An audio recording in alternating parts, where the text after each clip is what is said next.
Well guys, we are going to take a start with the IELTS reading module. Reading is quite challenging module.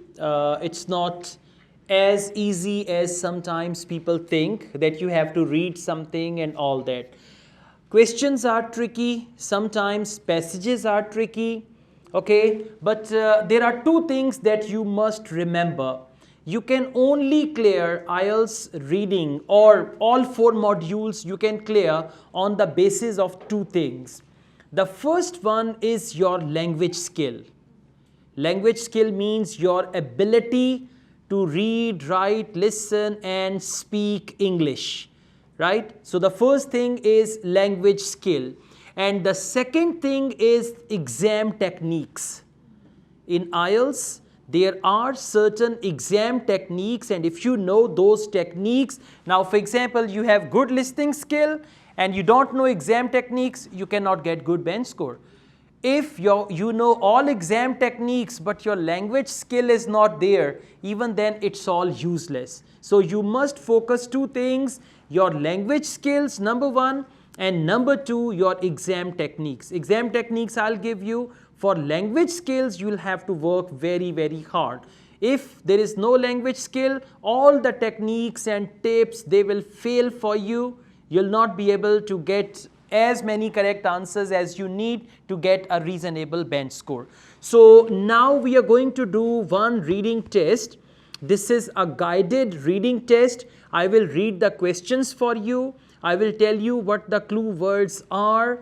Then you will scan those words. I will give you some time to look for the answers, to search the answers. And at the end, you are going to share the answers with me when I ask you. Do not yell your answers. This is how others who are still searching, they will stop their search and say, okay, this is the answer, so I don't need to look for it. You can just write your answer on the question booklet which you have right now, okay? And those who are watching this video, there is a link and there is the handout. You can download this handout from the description box, and I think it's good if you print that out, and then you can have paper, pencil, notebook, and you can be the part of this masterclass. Okay guys, let's take a start. Please come to the first title page. Now the steps we are going to follow, or the steps we are going to use, you should make it a habit that every time you start like this. What is the title of the passage? So first of all, you should read the title and the subtitle. When it says consumer advice, means advice or suggestions for customers. Subtitle says what to do if something you ordered hasn't arrived. You ordered something but that product hasn't arrived, what to do? So it means it's just sort of online ordering, and if you don't receive the product, what is it that you have to do? This much knowledge of the passage is enough at this point.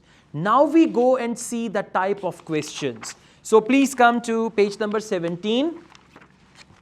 The first type of question is true, false, not given. Okay, now look here. Whenever we've got this true, false, not given, true, false, not given, they actually check the factual information, right? They give you certain statements, and within the statement, there is one thing, we call it decisive phrase or a decisive word. Now, why we call it decisive word? That word or phrase is going to decide whether the answer is true, false, or not given. Number one. Number two, whenever there is true, false, not given, it's a very good idea to find the clue word from that very sentence. Once you find the clue word, you know you have to scan the clue word in the passage. And by the way, for true, false, not given, questions and passage, they are in the same order, right? First thing. Second, you must divide your statement into three parts. And you must, you can interpret that very statement into your native language. Urdu, Punjabi, or whatever your first language is, you can just do that. Now, I tell you how. Question number one says, you will receive a card telling you if an item has been left with a neighbor. If they dropped an item with a neighbor, look at me now, you're not looking for answers, you're focusing the questions, right? So if they drop something at the neighbor's house, you will receive a card. Now listen carefully. If you receive a card, that item has been dropped to a neighbor's house or anywhere, then it is true. If you will not receive a card and they mention the word card, then the answer is false. And if they don't mention anything, whether you receive a card or not, they say, well, if you are not at home, your order will be delivered at your neighbor's house, and there is no mention that you receive a card or not, then the answer will be not given. So this is how you need to, and by the way, you will do it all that within few seconds. I'm explaining, I'm telling you, and you have to make it your habit. Number one, when you read true, false, not given, find the clue word. Number two, find the decisive phrase. Which phrase is going to decide whether the answer is true, false, or not given? Now, I told you in question number one, you will receive a card telling you if the item has been with a neighbor. So you will look for the word neighbor. Now go and find the word neighbor in the passage. It's first paragraph. I'm just giving you this hint. Remaining questions you can do on your own. First paragraph, second last line. In the bracket it's written, e.g., if it was left with your neighbor without your consent, it's the seller's legal responsibility to sort out the issue. So, what is the answer? Because they did not mention anything about the card, whether they are going to give you a card or not, so the answer is not given. Clear? We are doing this together, so I'm really not interested if you tell me answers before, or if you tell me answers quickly, or if you are the first one to tell me the answer. I'll not appreciate that. I want you to be with me, okay, because we have to do this together. When you do practice tests, then you can do it on your own, but now we have to do it together. Now please come to question number 2.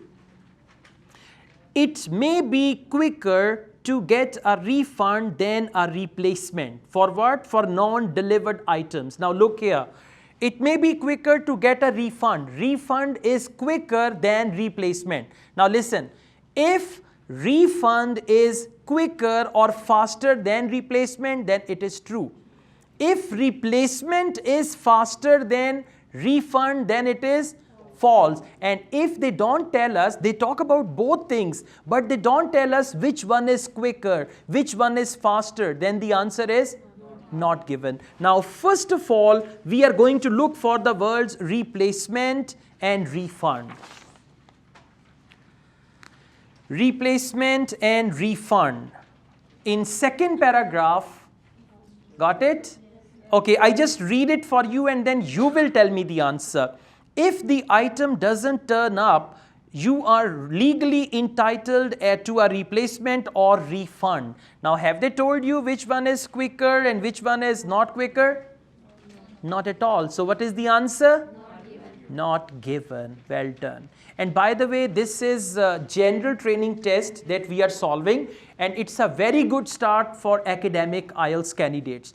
If academic IELTS candidates find academic reading very difficult and they don't understand, they must start with general training. Try to solve around 8 to 10 tests. It will make very good foundation or base of IELTS reading. Then you can switch to your academic reading, right? Now, let's move on. Question number 3. You are entitled to a refund if the item fails to arrive by a certain time. Look here. In IELTS reading and listening, whenever they use the word certain, for certain, for example, over here, certain time. Okay, now they say you are entitled, and for you are entitled, and one more thing. Whenever you do any IELTS reading test, you must make a list of synonyms that you learned during that test. And they use synonyms in questions and in the passage, right? Now they say you are entitled to a refund if the item fails to arrive by a certain time. So what is certain time? Over here they have mentioned certain time. Over there they will mention 30 days, 50 days. Okay, look here. For certain date, they will mention 21st October, 10th July. For certain day, they will mention Monday, Tuesday, Wednesday. So whenever they use the word certain, and they always use certain time, certain day, certain type of people, okay, certain subjects, for they will use subjects actually. So now the question is, you are entitled to a refund if the item fails to arrive by a certain time. Like they say, if in 30 days you don't receive the item, you are entitled to get your money back. So please come back to the same paragraph. Second paragraph, they say, second line, you can ask for your money back. Now listen, you can ask for your money back means you are entitled to a refund. This is what we call paraphrasing, rewording.